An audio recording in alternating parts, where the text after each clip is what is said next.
전쟁은 잊혀졌다. 이제 사람들은 50년 전 그날을 애써 기억하려 하지 않는다.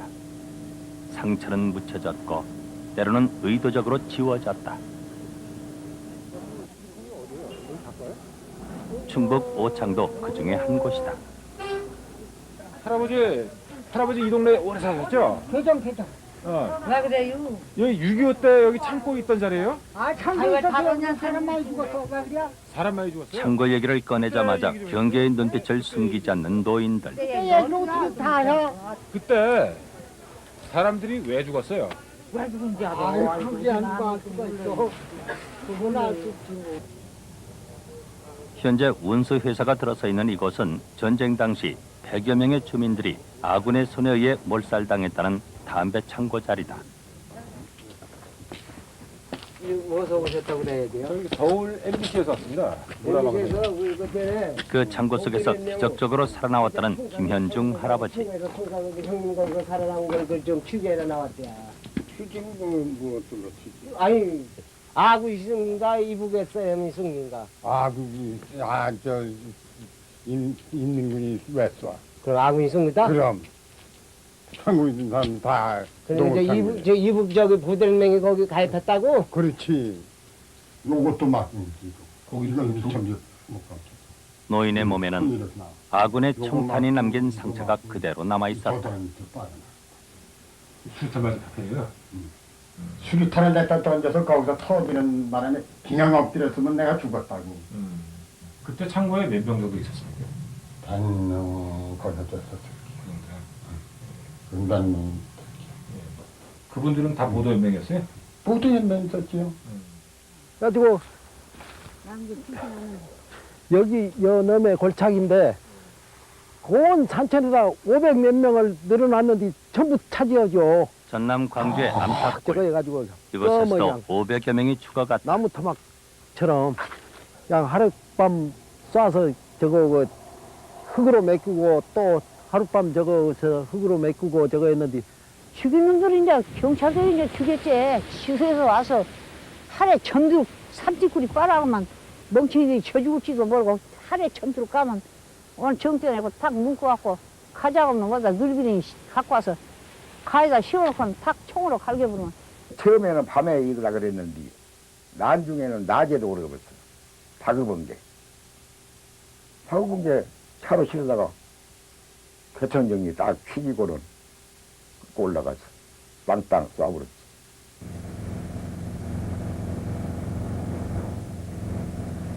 경북 경산의 폐광자리에서는 무려 3,500여 명이 학살을 당했다는 것이 주민들의 증언이다.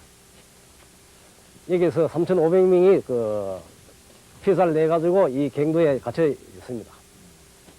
이곳에 사람들을 세워놓고 총으로 쏴서 떨어뜨렸다는 것이다. 여기서 이제 그 8명을 일기조로 해가지고 묶고 와서 총을 쐈다 이겁니다. 총을 쏴가지고 여기다가 떨어뜨린 겁니다. 이 갱도 수직 갱도 깊이가 한 100m 되는 걸로 그렇게. 그 시신들이 그 물 위에 떠가 있는 게 이렇게 꽉 차가 보여 있을 정도입니다. 그때는 흙이 안 덮여 있었나요? 그렇지, 흙이 안 덮였죠. 보도연맹 갈 때. 그 전에 보도연맹 가입한 적은 아군의 총탄에 의해 갱도안에 묻혔다는 3,500여 명의 주감. 그것은 차마 믿기 어려운 사실이었다.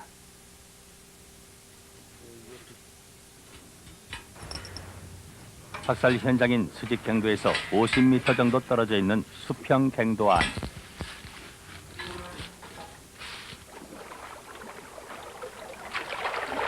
이곳에선 당시 죽음의 흔적을 고스란히 발견할 수 있었다.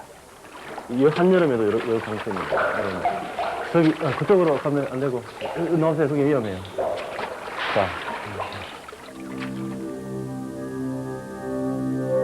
매시 불빛 아래 모습을 드러낸 유골들. 그들이 이렇게 무참한 죽음을 당해야 했던 이유는 단 한 가지, 보도연맹원이었다는 것이다.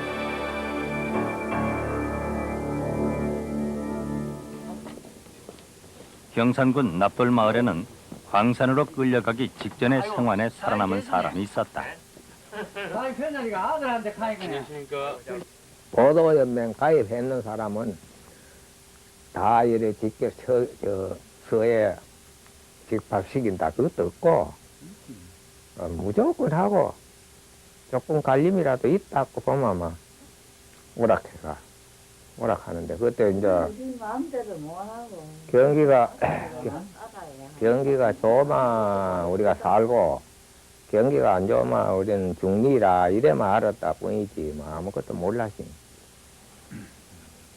보도연맹 얘기에 부인 이동부 씨는 불안을 감추지 그래 못한다. 갑시다. 그래 하고 서장실가 전부 저 호명 주소 호명해서 인사하라고 이카더만. 뭐 한다고?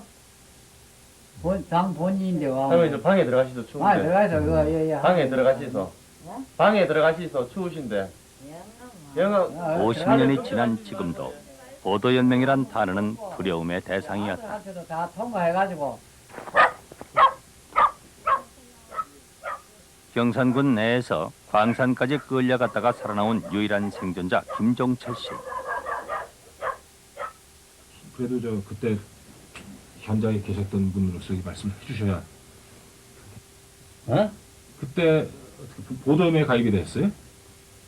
그 이야기가 많아요. 뭐 하는데. 말씀 좀 해주세요. 그때 얘기를 해주세요. 그 역시 입을 열기까지는 한참의 시간이 필요했다. 다음에 내가 광산에 갔어요. 거기 그때 그 6.25 사변 나고. 그 광산에 우선 여 넘어갈 적에 광산 그 가는 길로 갈 때 우선 그때는 가고 했는겨. 이제 끝이다. 이제 뭐 아무것도 바랄 것도 없고 이제 행동했는 사람들 안 했는 사람들은 이제 그 구분 부분해서 나는 행동을 안 했으니까 안 했다 하는 거는 이제 주장을 했고 끝까지 주장을 했고 그러니까 아무 좀 나긴 났대 사람들이. 그래서 인정을 해줄 때 인정을 해가지고 내가 살아나오는 게. 보도연맹은 어떤 식으로 가입되었어요? 보도연맹이야 그게 공개적 요새 말할 것도 이장이 그 가입 하락해가지고 다 했는 건데 뭐 그런 게 했는 사람들. 그건 공개적으로 했는 게요. 그거는 공식적으로. 국민보도연맹. 지금은 이름조차 낯선 이 단체가 만들어진 것은 1949년 6월 5일. 보도연맹은 해방 직후의 혼란통에 좌익에 가담한 경력이 있는 사람들을 대상으로 조직된 일종의 반제 반공 단체였다.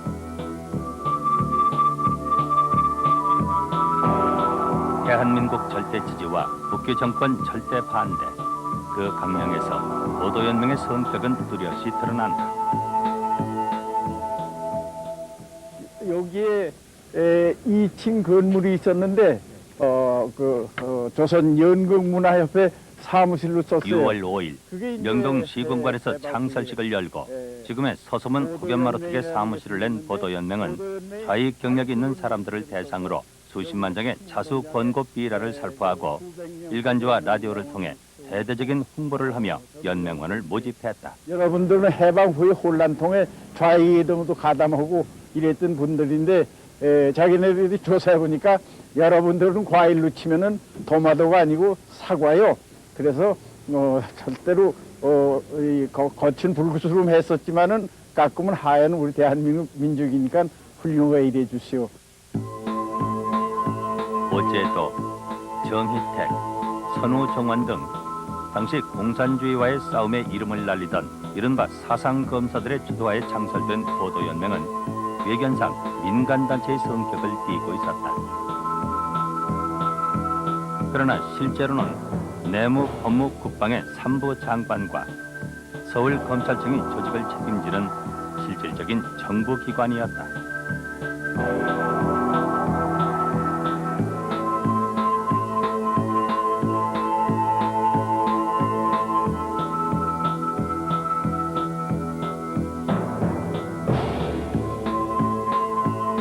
창설자들이 표면적으로 내세웠던 보도연맹의 창설 목적은 사상범을 전향시켜 대한민국의 국민으로 보호 육성한다는 것이었다. 공산당 비라를 가지고 와서 이걸 면사무소 앞에 가서 뿌려라. 할 수 없이 그걸 가져와서 뿌리다가 붙들려서 경찰에 들어간단 말이야. 그러면 그게 공산당이에요? 어쩐지 간에 국가보안법 위반으로 들어가잖아요. 그러면은 나오면은 또 딴 데서 또 잡아가거든. A련 소에서 잡아가지고 검찰에 가서 놔준 것도 B에서 또 자꾸 돌아가네. 그럼 결국 뭐가 되겠어요? 그 사람 빨갱이 안 되겠어요? 큰일이지. 그래서 이렇게 돼서 빨갱이다 해가지고서 입건된 사람이 상당히 많아요. 그럼 이걸 어떻게 보호하냐? 이렇게 돼서 이제 만든 게 이제 보도연맹입니다. 처음에 취지는. 하지만 보도연맹 창설의 진짜 목적은 다른 데 있었다. 보도연맹이 창설되던 49년은 좌익에 대한 탄압이 극에 달했던 시기였다. 47년의 남로당 불법화와 좌익 검거 선풍에 이어 여순 사건을 계기로 48년엔 국가보안법 제정이 완료됐고 48년 말에서 49년 봄에 걸쳐서는 군대 내 좌익에 대한 이른바 숙군 총살이 시행됐다. 김구 암살 사건처럼 민족주의자를 포함한 반 이승만 세력에 대해서도 철저한 탄압이 이어졌다. 미군 철수는 이승만 정권의 극도의 위기의식을 부추겼다. 보도연맹은 이 같은 상황에서 만들어진 좌익 발본색원책이었던 것이다. 이와 같이 6월 달에는 이승만 정권의 극우 반공 공세라고도 얘기하는 그런 게 잇따라 일어나는 그런 시점에서 보도연맹이 만들어지는 것을 주목할 필요가 있습니다. 그러니까 단지 공산 세력에 대한 반대뿐만 아니라 민족주의라든가 의인의 반대 세력이라든가 이런 것에 대한 일대 탄압 속에서 이승만의 그 극우 반공 독재를 강화시키려는 그런 일환의 하나로서 또 보도연맹이라는 게 만들어지는 것이 아니냐. 정부의 지원 아래 이루어진 대대적인 포섭 전향 활동에다 보도연맹에 가입하지 않은 남로당원이나 과거 좌익 활동을 했던 사람들은 즉각 체포 엄중 처벌한다는 경고로 인해 각 신문사에는 전 남로당원들의 탈당 성명서와 전향 성명서들이 주르리었다.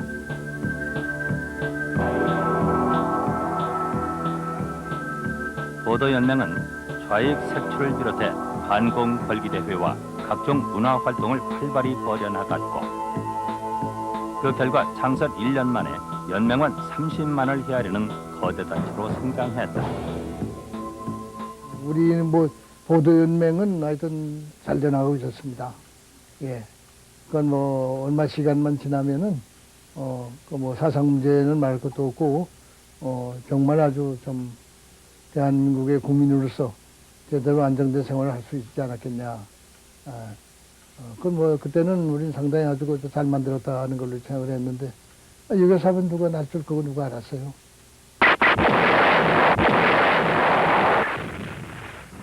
하지만 전쟁은 보도연맹원들에게 더없이 가혹한 운명을 안겨주었다.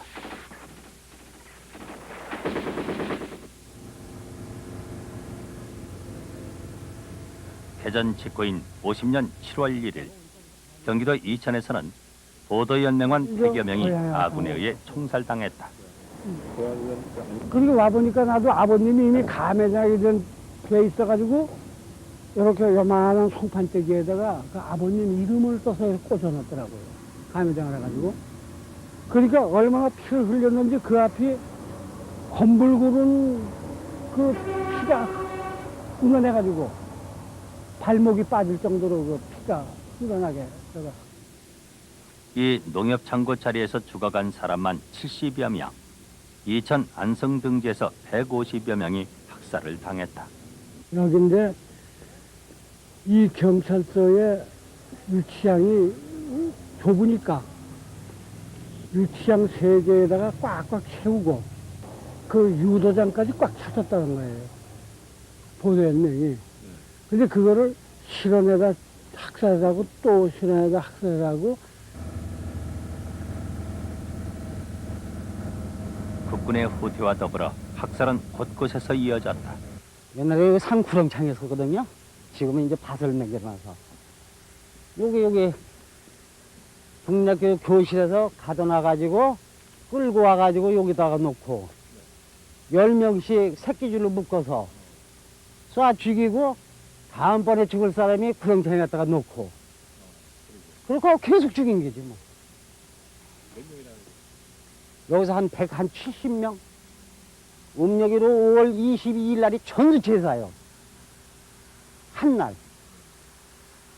목포로 가가지고 목포 교도소에서 하룻밤을 잤어요. 거기서 자가지고 달밤에 그 이튿날 달밤에 배에다 싣고 가서 일일이 간수들이 그 허리 찍는 기계가 있어요. 그걸로 다 하나하나씩을 찍어서 다 강물에 넣어버렸어. 바다에 넣어버렸어. 총 쏘고 내려오시는 사람 뭐 만나요? 예, 맨 처음에 이제 총을 이제 사람을 시안아 놓고 그래서 사살을 하잖아요. 사살할 때 한 사람, 두 사람 쏘고 나니까 그 사람이 쓰러지니까 그 사람이 그래서 이제 도저히 눈으로 뜨고 볼 수가 없어가지고 그래서 산발적으로 막 사람도 보지도 않고 보지도 않고 막 그냥 총알이 있는 대로 이제 쏘고 내려왔다. 그분이 경찰일 거라고 당시에 생각하신 이유가 뭡니까? 그 당시에 경찰 마크를 붙였으니까 군복을 입고 경찰 마크 작은 거 있잖아요. 저 작은 모에 붙이는 거.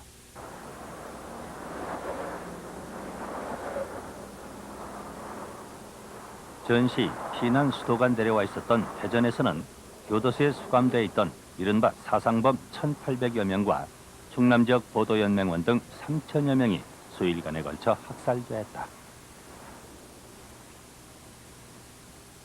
폭2m, 깊이 약 1.8m 해가지고 거기서부터 반원형으로 쭉 해서 요 밭 가운데로 해가지고서 학살 현장은 대전에서 좀 떨어진 산내면 곤령골의 밭두라. 도락고가 2대가 이렇게 사람을 싣고 사람도 전부 앉아서 대가리를 숙인 상태에서 한 층을 더 쌌습니다. 근데 대가리 위에는 전부 가마니를 깔고 그때 한 층을 더 싸고 가니까 뭐 철모 쓴 군인들이 그 이제 시체하고 좀 그 사람들하고 좀 떨어진 장소에서 총을 놓고서 총으로 뭐 여러 번 총을 쏘더라고요. 그러니까 이제 한 10여 명 그 묶여 있던 사람들이 대가리를 이렇게 이제 툭 떨어뜨리고 거기까지만 봤습니다.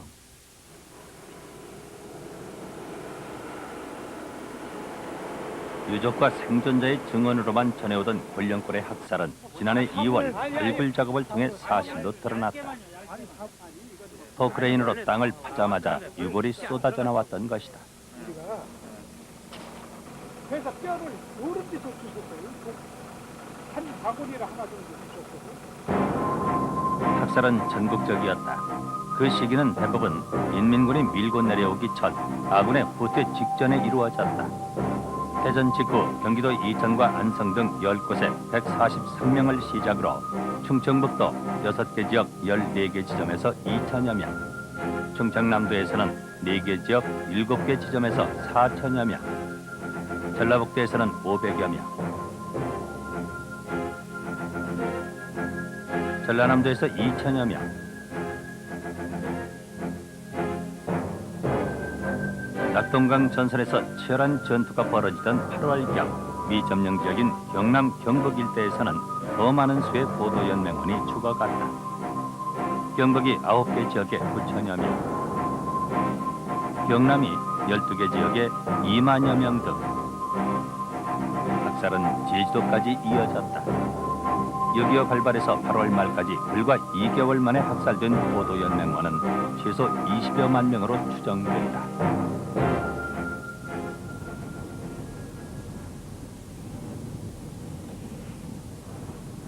하지만 그 학살의 현장이 기록으로 남은 곳은 단 한 곳, 대전 곤령골뿐이다. 99년 재미학자이자 유족의 한 사람인 이도영 박사가 미 국립문서보관소에서 당시의 사진 18장과 관련 기록을 발견한 것이다. 미군에 의해 촬영된 학살의 기록.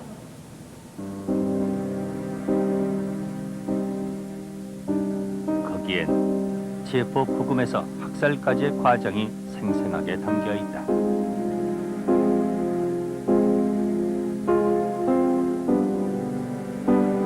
예비 검속된 연맹원을 트럭에 싣고 온 경찰들이 다시 어디론가 사람들을 끌고 가면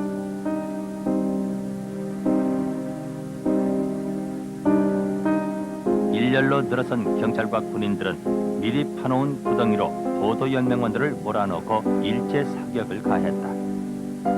사진 속에 드러난 학살은 군경 합동작전이었다.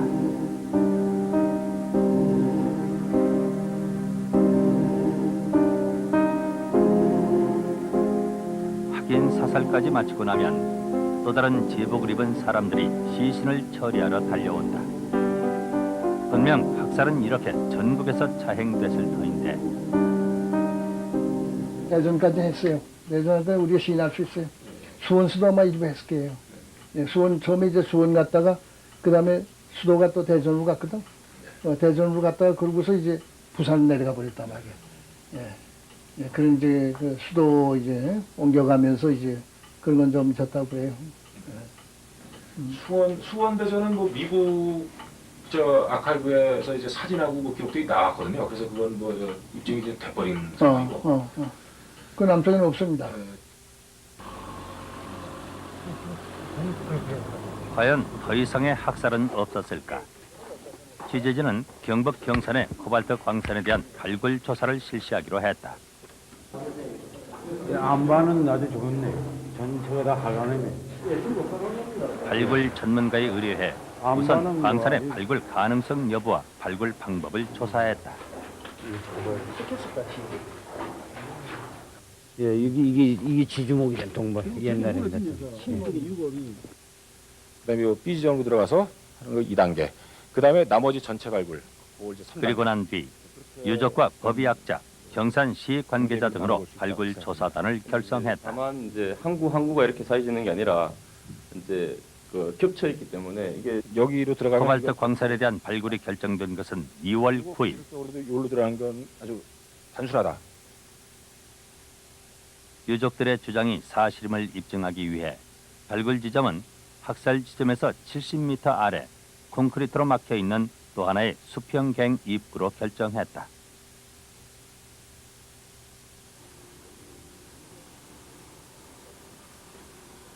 모든 준비를 마치고 발굴을 시작한 것은 한 달 뒤인 3월 9일. 경산 지역의 유족은 물론 국제인권단체와 국내 취재진들의 비상한 관심 속에 시작된 발굴.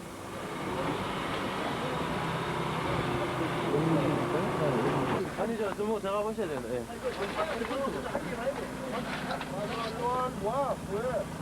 하지만 6시간 만에 뚫린 갱도 입구는 단단한 콘크리트 옹벽으로 가로막혀 있었다. 공격이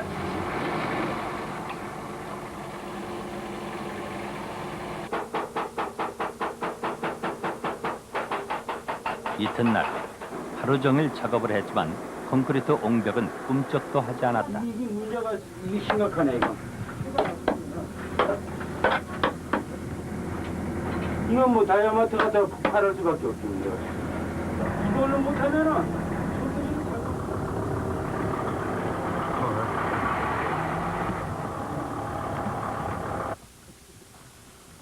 서둘러 다이너마이트 발파 작업에 들어간 것은 다음 날 아침.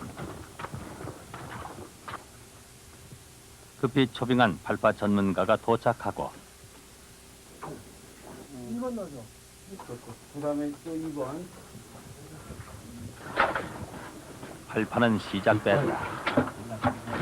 발파 5타전 4, 3, 2, 1 발파.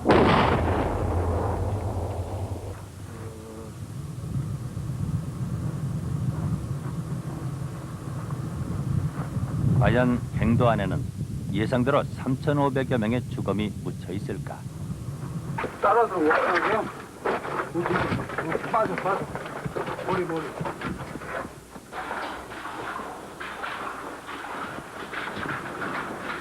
갱도의 끝부분, 수직갱과 맞닿는 지점에서 드디어 유골이 발견됐다. 여기 있네.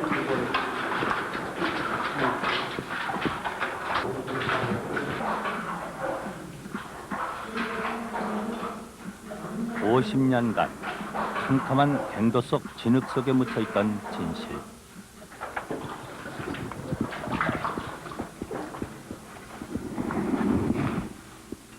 야, 여기도 혐오도 있다고요. 진흙 속에서 드러난 유골에는 아직도 총탄 자국이 선연했다. 얼마나 많은 유골이 묻혀 있을지 본격적인 발굴은 뒤로 미루고 일단 일부 유골만을 수습했다. 감정 결과가 나온 것은 일주일 뒤. 우선 제일 전형적인 거는 이 두개골의 경우에 있어서 청창이 있습니다. 방향은 대략 이런 방향이거든요. 지금 방향이 이렇게 되어 있습니다. 직각이 아니라 약간 비스듬히 직각에 가까운 그런 모양으로 들어갔는데 지금 이 두개골의 모습으로 봤을 적에 대충 이 사람을 끌어앉혀놓고 약간 뒤쪽에서 쐈다고 이렇게 봐야 되겠어요. 이건 타고 이건 안 탔잖아요. 청창 외에도 군데군데 까맣게 타들어가 있는 뼈들. 인화성 물질을 갖다가 붓고 그 다음에 불을 질렀다 이렇게 볼 수 있어요. 이게 좀 타다 남은 거 이런 거 전부 이렇게 좀 까맣게 색깔이 이렇게 청사를 마친 후 학살자들은 유해 불을 질렀던 것이다. 기름기가 있는 그런 인화성 물질을 갖다가 붓고 태운 걸로. 그다음 이 모양으로 봤을 때는 금속성이고 아주 강력한 그런 힘을 줬는데 각도로 봤을 적에 날이 굉장히 90도 이상 되는 90도 정도 되는 그런 물체를 찍었을 때 흔적이라고 볼 수가 있어요.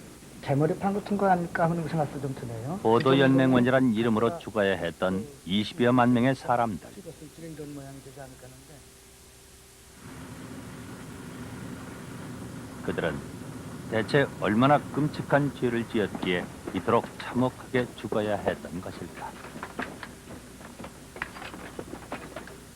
모르고 못해야 되는 거요. 근데 서울 같은 데는 학식이 많으니까 그런 상식을 아니니까 그 진짜 보도면 그 자유이지. 여기는 자유이라고 해서 자작도 모르는데 좀 자유이 되죠. 밥 해줬다고. 여기들 밥 해줬다 하니. 그리고 이제 산에 왔는 그 사람들한테 밥 안 해주면 또 죽인다 하지. 비라 한 장이라도 흩어놓은 사람 자수해라. 자수 안 하면 몰살 죽인다. 또 이래 또 해놓은. 이래도 못하고 저래도 못하고 그래 또 자수를 했지 해놓은. 보도연맹에만 들면 너희들이 이 죄를 사해주겠다. 그 당시 상으로 썼을 사해주겠다 안 그랬으면 해놓고 그때 막 죽였거든. 사해주겠다 하니까 다 들었다가 그러지 안 들은 사람이 별로 없습니다. 그 당시에. 자기 형님이 자익했다 그래서 들은 사람도 있고. 전 이름 뭐 어딨습니까? 그래 그게 보도연맹이에요. 그게 보도연맹이에요. 모르지요. 우리가 너무 서쪽 끝이 아무것도 몰라요. 그리 잡아간 줄도 몰랐어요. 우리는 꽃올 줄 알았어요. 무슨 지가 있습니까? 지도 없지요.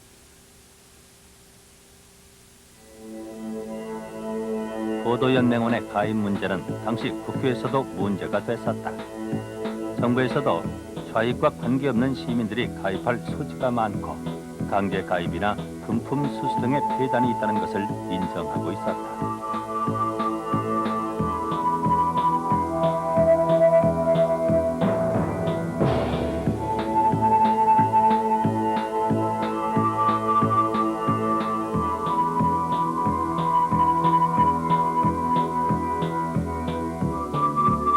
하지만 한국의 실적주의까지 가세해 보도연맹원은 엄청나게 늘어났다. 문맹률 70%의 농촌에서 아무것도 모른 채 보도연맹에 가입한 촌민들이 많았다. 서울도 사정은 마찬가지였다.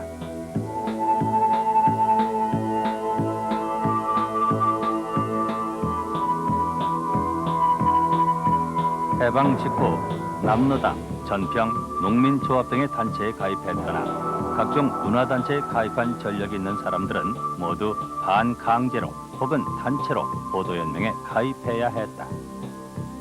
심지어 우익계열인 한독당원까지 포함돼 있었다. 향수의 작가인 시인 정지용도 그렇게 보도연맹에 가입하게 됐다고 한다.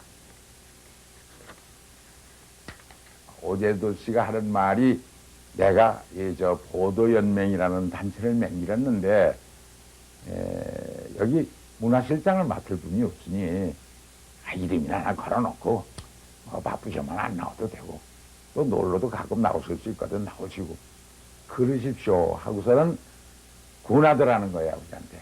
그러니까 아버지가 내가 무슨 잘못해서 보도연맹에 가입을 하느냐고 말이지.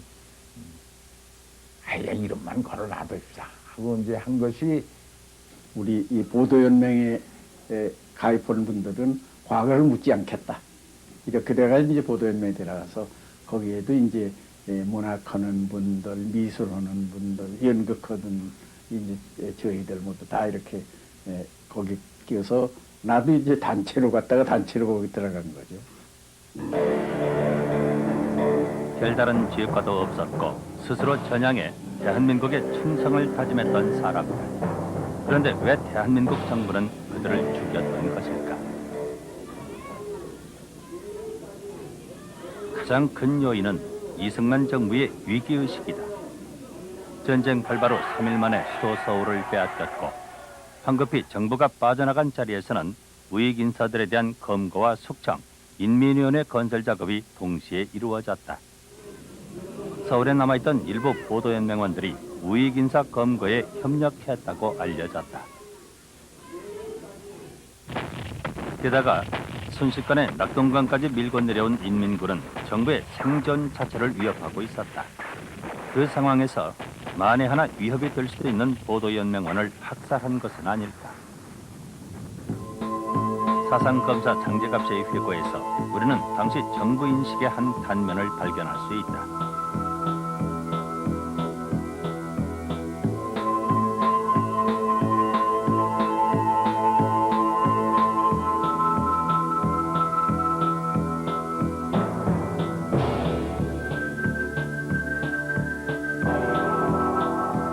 전쟁을 통제하고 국가는 그 자신감을 가지고 전쟁을 지도해 나갈 수가 있었더라면은 그래서 제대로 대처를 할 수가 있었더라면은 제 생각은 보도연맹원 학살 같은 건 절대로 안 일어났을 거라고 봅니다. 그런데 그렇게 하지 못하다 보니까 대단히 강한 위기감이 일어나게 되는 것이고 그런 속에서 100명 중에 혹시 한 명이라도 좌익에 가담한다면은 그 100명 전체를 위험시할 수가 있다는 도저히 이 문명 세계에서는 생각하기 어려운 그런 판단이 나오게 됐던 것이 아닌가. 그러나 동기는 단 한 곳도 없었다.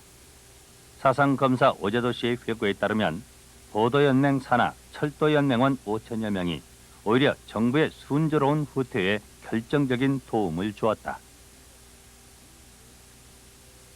47, 8년에 벌써 좌우익이 딱 갈라져가지고 다 노출됐고 그 노출된 것을 거의 중요한 사람들이 거의 학살을 당하고 감옥에 있었어요.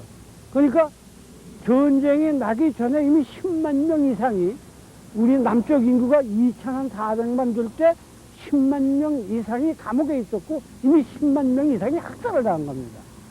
그러니까 남쪽에서 폭동을 일으킬 수 있는 역량은 이미 전부 감옥에 있거나 이미 죽었어요.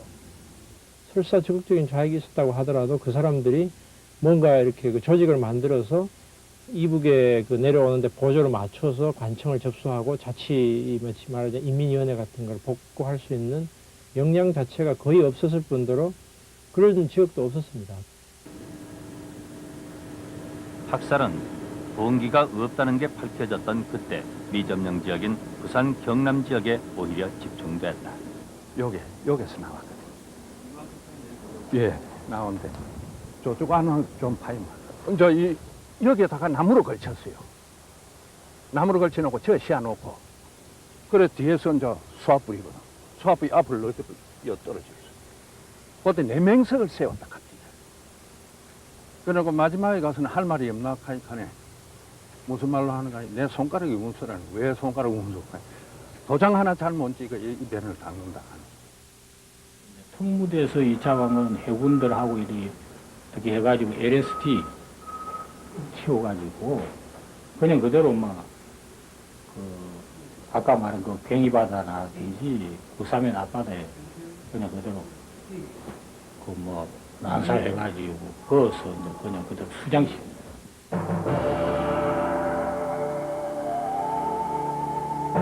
부산 지역의 피학살자 수는 10,000명에서 15,000명으로 추정된다. 학살이 극심했던 것은 다른 미점령 지역도 마찬가지였다. 요 지역에서 가장 많은 보도연맹의 학살이 있었다는 것은 요 낙동강 전선의 전투, 여기 상당히 장기간 계속됩니다.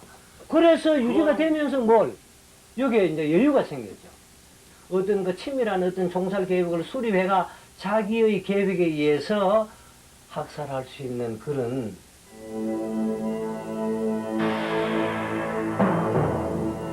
그러나 학살을 인정하는 사람은 아무도 없었다. 과연 누가 이 엄청난 학살의 명령을 내린 것일까?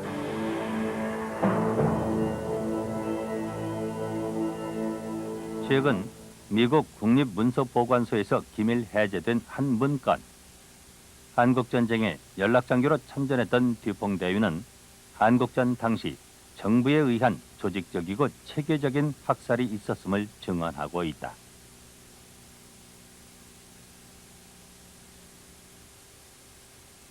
극동군 사령부 고위 장교로 전쟁을 지켜봤던 밥 에드워드 중령은 그 학살의 명령자를 짐작할 수 있는 보고를 하고 있다. 전쟁 초기 이루어진 민간인에 대한 대량 학살이 정부 최고위층의 지시에 의해 이루어졌다는 것이다.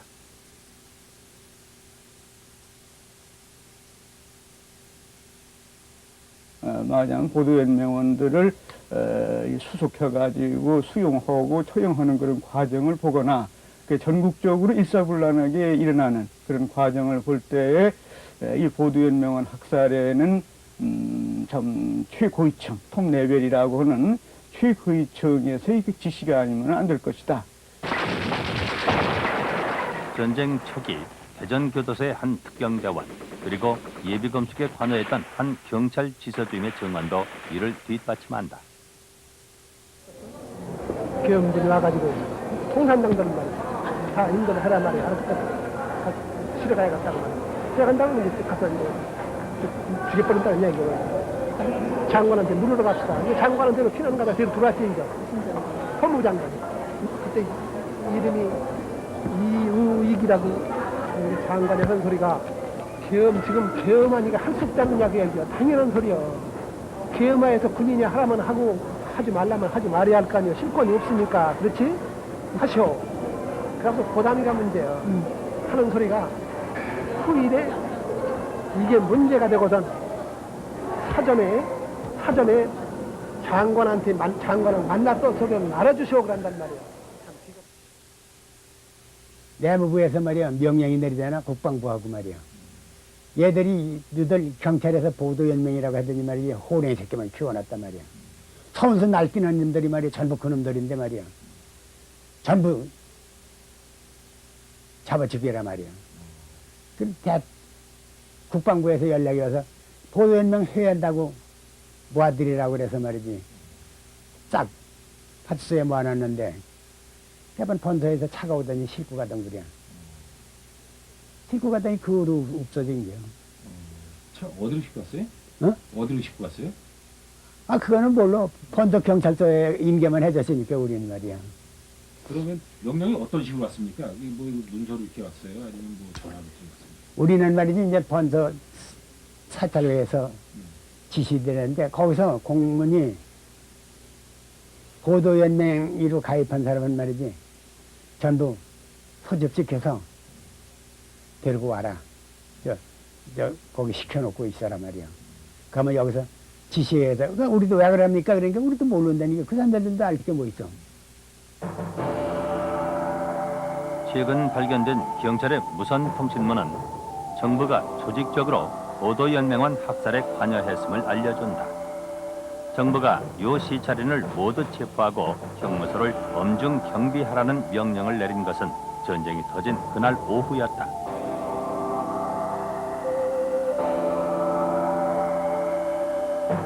(6월 30일에는) 보도연맹원에 대한 예비검속을 적시하는 명령을 이하 전 경찰서에 발송했던 것이다. 치안국장 명의로 발송된 이 명령서.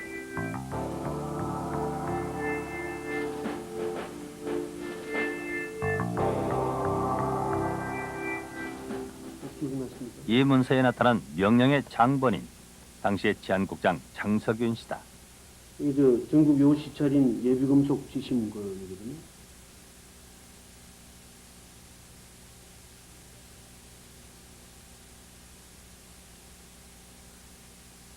그 무엇에 누가 사인했는지 모르겠지. 예. 치안국장명이라는 얘기였습니다. 그래서 특별히 누가 했는지 모르나 뭐 공산당은 그때 뭐 요시살인이 전부니까 저희건 전부니까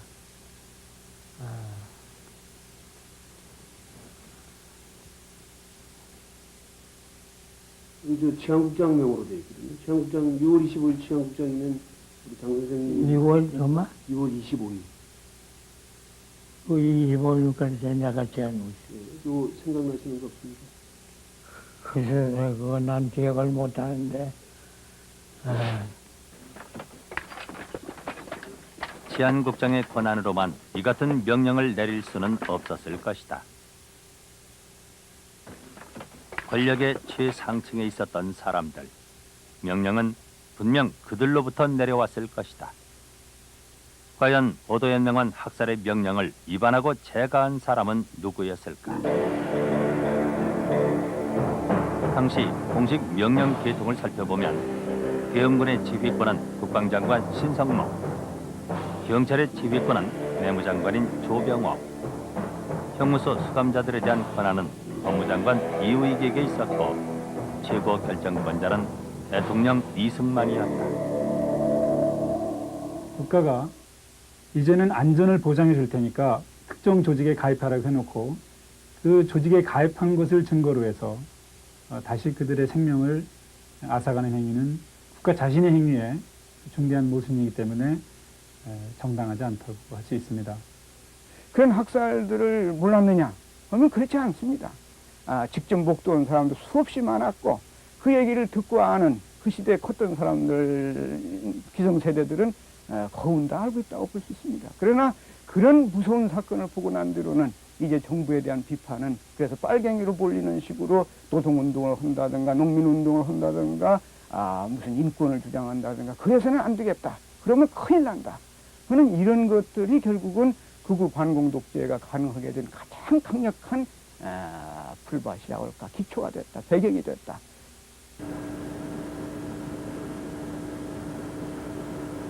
무려 20여만 명으로 추정되는 무고한 사람들이 죽어갔다. 50년이 지났지만 아무도 그들의 죽음을 얘기할 수 없었다. 일단 죽여놓고 빨갱이를 죽였다고 하면 그만이던 당시, 그리고 반공이 국시였던 지난 세월, 레드 컴플렉스의 망령에 시달렸던 유족들은 속으로만 한을 삭여야 했다.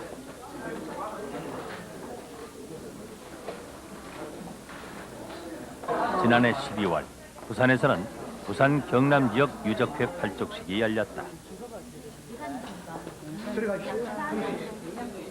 그들은 이제서야 발벗고 나서 50년 전 그 억울한 죽음을 얘기하기 시작한 것이다. 왜 죽었습니까? 누가 죽였습니까? 발족식장을 메운 100여 명의 유족들. 어느 날 갑자기 보도연맹이라는 이름으로 토지 분배하는데 찬성했다는 도장 하나 찍었다는 이름으로 아직도 이 자리에 참여한 유족들은 극히 일부분에 불과했지만 그들은 50년간 참아온 오열을 터뜨리며 분노하고 있었다. 지난 50년 유족들이 겪었던 고통과 영혼의 한을 풀어달라고. 억울합니다. 밝혀주세요. 너무나 억울합니다. 50년 세월에 24에 이날이 때 그죠? 발자국 하나 옆에 안 디디고 이런 기회로 타고 저는 살아나왔습니다. 그래서를 밟고 나설랍니다. 풀어주세요. 이 한을 풀어주고 영혼들도 풀어주세요. 주고 보상도 다 되도록 해주세요. 인기력고 동기력고 한평생 50년을 살아나온 저입니다.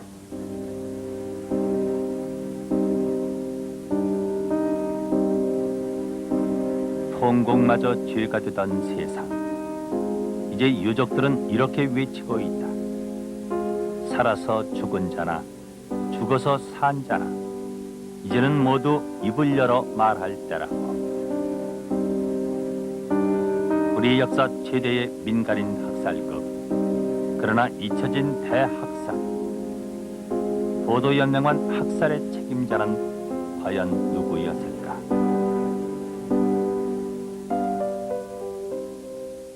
몰라요. 내가 얘기할 수 없어요. 책임 있는 답변할 수가 없어요.